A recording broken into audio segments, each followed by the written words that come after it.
Entering into the monetary system means that you accept its values imposed on us through documents, have followed or follow an inefficient educational system, an educational system designed to prepare you for a job, and you probably have a job that by its nature gives a very poor yield due to the real motivation of the human being, the purpose of the job, not the motivation of money.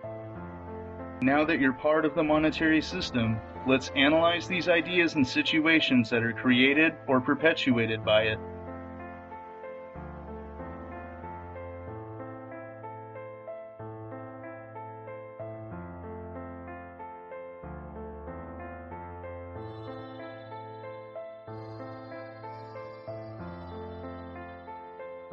Profit is part of the monetary system, and it leads instinctively to selfishness, which means the human species is evolving as an individual and not as a species.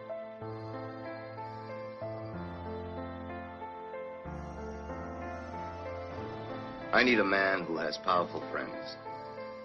I need $1 million in cash. I need, Don Corleone, those politicians that you carry in your pocket, like so many nickels and dimes. What is the interest for my family? 30%.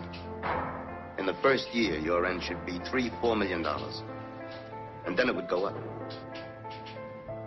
Now, what is the interest for the Italian family? My compliments. I'll take care of the Tatars. Out of my share. So I receive 30% for finance, political influence, and legal protection. That's what it's telling me. That's right. You don't need to go there and study the people. Just take a photograph. A photograph of New York City, Chicago, LA, any city shows every building a different size, which means every man for himself, which means it's a selfish, self-centered culture. I don't need to ask what people are like in Chicago. I know by looking at the city and the fact that they tolerate what exists. You can't live to yourself, is the message I'm talking about.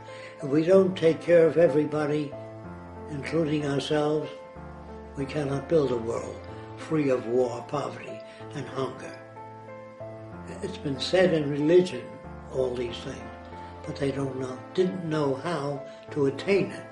They thought if only people would be decent and fair. They can't in a competitive world. If you manufacture stockings that have runs in them, people have to buy new stockings.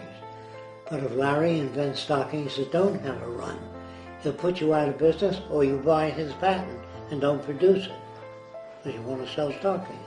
So how can you be decent and ethical in a competitive world? How can you love your brother if you take advantage of him by owning a patent which stops him from making something that will benefit other people? If you take a patent out on crutches or your wheelchair, people can't use it unless they pay you. When we work together, we can, all our lives are better. You know, when you work against one another in this system, when you're always competing with one another, you're really working against yourself. You can maybe save up a lot of money, but if people around you are hungry and starving, they're going to invade your property if things get bad enough.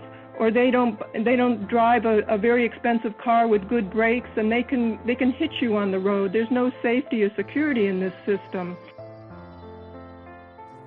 If we, in the United States, controlled most of the Earth's resources, we would produce anxiety in other countries for fear of running out of resources, arable land, water, etc. And therefore they might invade this country to try to get the necessary resources for survival.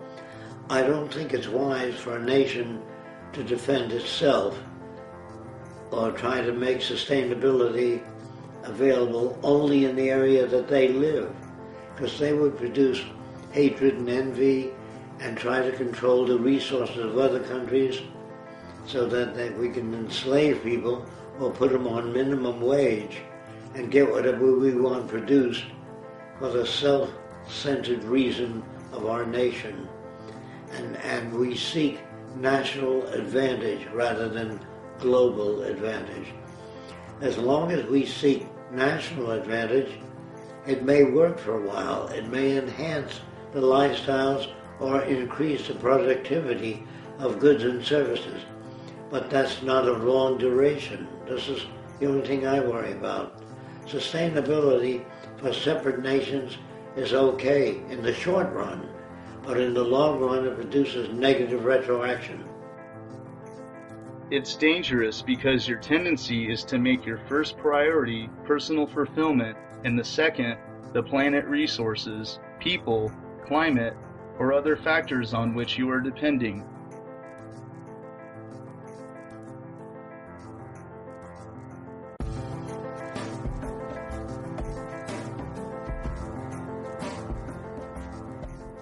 To get rid of profit, you need to make abundance the primary objective.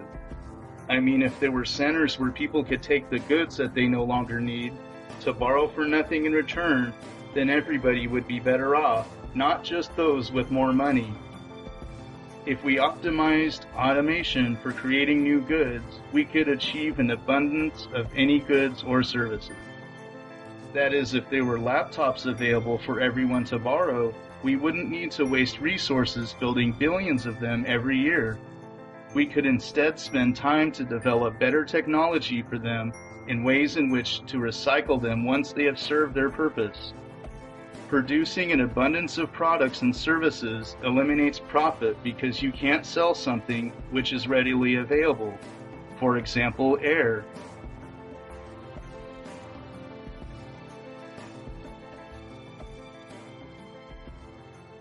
Most of us don't own everything we need. Cindy, for instance, wants to throw a party tonight. But she doesn't have enough furniture.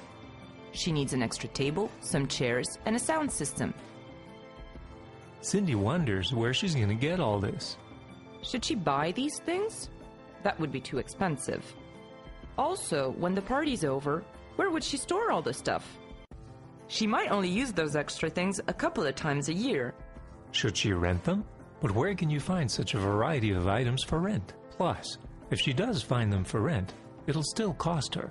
And the rental place could be closed if it's a holiday or a Sunday. Why not borrow these items? That would be free. And then Cindy wouldn't need to store them anywhere. And it's doable even on a Sunday. Great. But who will Cindy borrow from? Should she call everybody in her phone book, not knowing if she'll find what she's looking for? There is a solution, and it's called happysharing.com. Cindy can go on happysharing.com and post a list of what she needs. On happysharing.com, Cindy will view what she can borrow from her friends, family, and colleagues. On happysharing.com, each user can show what he's ready to lend to friends, neighbors, family, and colleagues.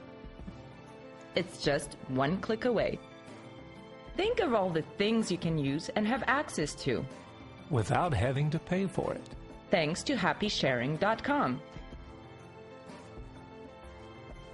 Such a solution does not lead anywhere in the monetary system because it is contrary to cyclical consumption, which the monetary system is based upon.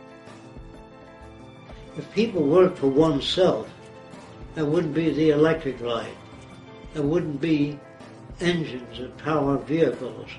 There wouldn't be electrification and reservoirs and water purification.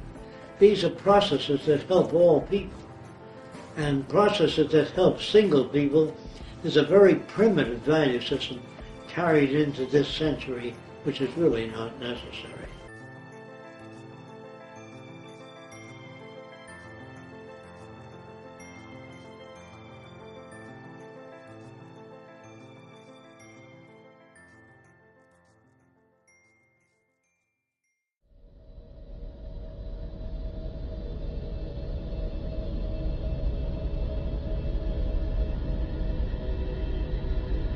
You need food, water, and oxygen to survive.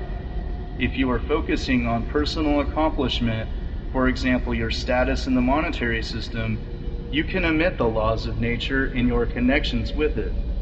This is evident by the poor quality of food that is produced and the pollution found in the air and water.